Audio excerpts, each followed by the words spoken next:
ایک دن برسات کے موسم میں بادل گھرا ہوا تھا۔ ننھی ننھی پھوار پڑ رہی تھی، ٹھنڈی ہوا چل رہی تھی۔ محمد کامل نے کہا، آج تو کڑھائی کو دل چاہتا ہے، لیکن شرط یہ ہے کہ اہتمام تمیزدار بہو کریں۔ اصغری کوٹھے پر رہا کرتی تھی، اس کو خبر نہ ہوئی کہ محمد کامل نے کڑھائی کی فرمائش کی۔ ماما عظمت بازار سے گھی، شکر، سوجی، بیسن سب سودا لے آئی اور محمد کامل سے کہا، صاحبزادے سودا لے آئی ہوں، جاؤں بہو صاحب کو بلا لاؤں؟ یہ کہہ کر کوٹھے پر گئی، لیکن اصغری سے کڑھائی کا کچھ تذکرہ نہ کیا۔ الٹے پاؤں اتر آئی اور کہا، بہو کہتی ہیں میرے سر میں درد ہے۔ ماما عظمت سے معمولی کھانا تو خوش ذائقہ پکتا نہیں تھا، کڑھائی کیا خاک ڈلتی، سب چیزوں کا ستیہ ناش کر دیا۔ محمد کامل نے بڑے چاؤ سے کڑھائی کی فرمائش کی تھی، بدمزہ پکوان کھا کر بہت اداس ہوا۔ کوٹھے پر گیا تو بیوی کو دیکھا بیٹھی اپنا پاجامہ سی رہی ہیں۔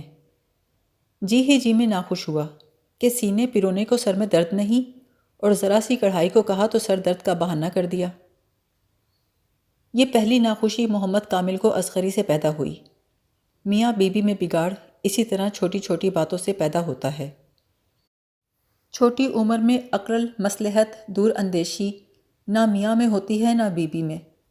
ذرا سی بات خلاف مزاج دیکھی تو میاں الگ اپنے کو اکڑائے بیٹھے ہیں اور بیوی الگ منہ اوندھائے لیٹی ہیں۔ جب دن رات ایک جگہ رہنا سہنا ہو تو چھوٹی چھوٹی باتوں کا اختلاف ہو ہی جاتا ہے۔ سب سے بہتر یہ ہے کہ میاں بیوی شروع سے معاملہ صاف رکھیں اور ادنا رنجش کو بھی پیدا نہ ہونے دیں، کہ چھوٹی چھوٹی رنجشیں ہی جمع ہو کر فساد بنتی ہیں۔ جب کوئی بات خلاف مزاج ہو اسے دل میں نہ رکھیں، کہہ سن کر دل صاف کر لیں۔ اگر محمد کامل بیوی سے شکایتاً پوچھتا کہ کیوں صاحب تم سے ذرا سا کام نہ ہو سکا، درد سر کا بہانہ کر دیا، تو اسی وقت دو چار باتوں میں معاملہ طے ہو جاتا اور ماما عظمت کی شرارت کھل جاتی۔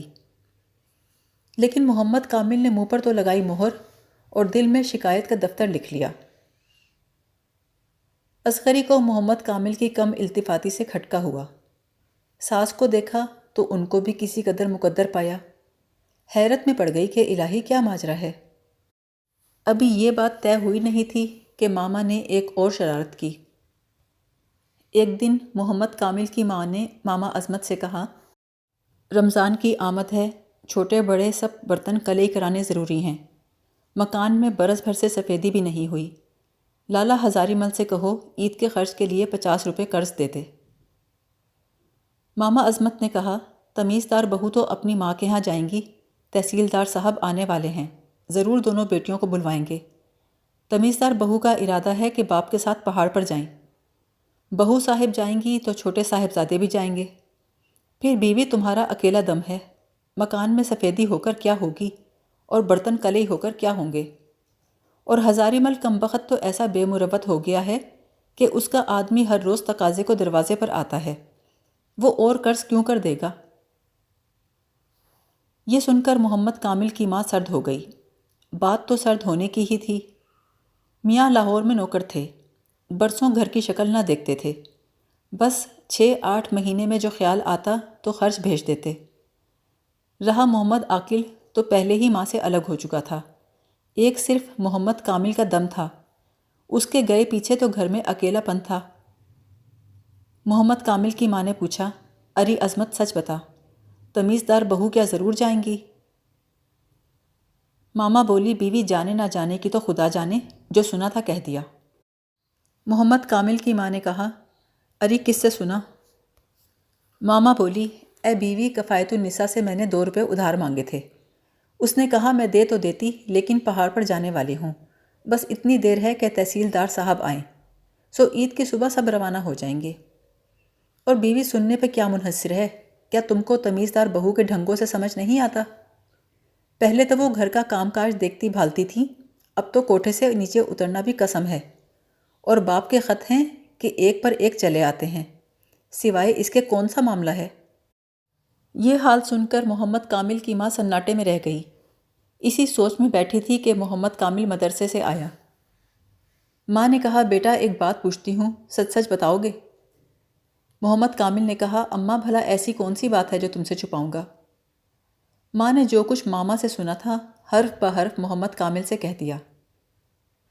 محمد کامل کہنے لگا، اماں میں سچ کہتا ہوں، مجھ کو اس کی مطلق خبر نہیں، تمیزدار بہو نے مجھ سے تو کچھ تذکرہ نہیں کیا۔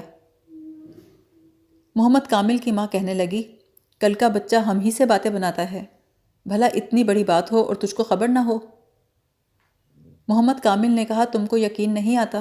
تمہاری سر کی قسم مجھ کو نہیں معلوم۔ محمد کامل کی ماں نے ماما کو پاس بلا کر کہا، کیوں ری عظمت، یہ محمد کامل تو کہتا ہے کہ مجھ کو معلوم نہیں۔ ماما نے کہا، میاں تمہاری بیوی جانے کی تیاری تو کر رہی ہیں، تم سے شاید چھپاتی ہوں۔ یہ مزاجدار بہو نہیں کہ ان کے پیٹ میں بات نہیں سماتی تھی، یہ تو تمیزدار بہو ہیں جو کسی کو اپنا بھید نہ دیں۔ محمد کامل کی ماں نے کہا، بھلا اگر یہ بات سچ ہو تو بیٹا تمہارا کیا ارادہ ہے؟ محمد کامل نے کہا، بھلا یہ کیوں کر ہو سکتا ہے اماں کہ تم کو اکیلا چھوڑ کر چلا جاؤں؟ اور تمیزدار بہو کی ایسی کیا زبردستی ہے کہ بے پوچھے چلی جائیں گی؟ میں آج ہی ان سے پوچھوں گا کہ کیوں جی یہ کیا بات ہے؟ ماں نے کہا، بیٹا اس نامراد ماما کی بات کا کیا اعتبار، تم ابھی بہو سے کچھ مت کہو، جب جانے کی بات ہوگی اس وقت دیکھا جائے گا۔ اصغری سے ہٹ چند کسی نے کچھ نہیں کہا سنا، لیکن وہ قیافے سے سمجھ گئی کہ کچھ کشیدگی ہے ضرور۔ چونکہ محمودہ اصغری سے ایک ایک بات کیا کرتی تھی، سو ماما کی بدذاتی اصغری پر جلد ہی کھل گئی۔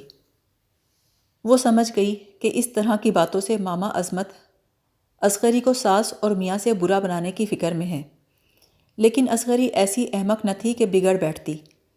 اس نے سوچا کہ جب تک کوئی مجھ سے بات نہیں کرتا اس وقت تک اس معاملے میں خود سے کچھ کہنا سننا مناسب نہیں۔ دل میں کہنے لگی، عظمت تو ذرا رہ تو صحیح، دیکھ تجھ کو کیسا سیدھا کرتی ہوں۔ تیرے مغز یہاں تک چل گئے ہیں کہ گھر میں فساد ڈلواتی ہے۔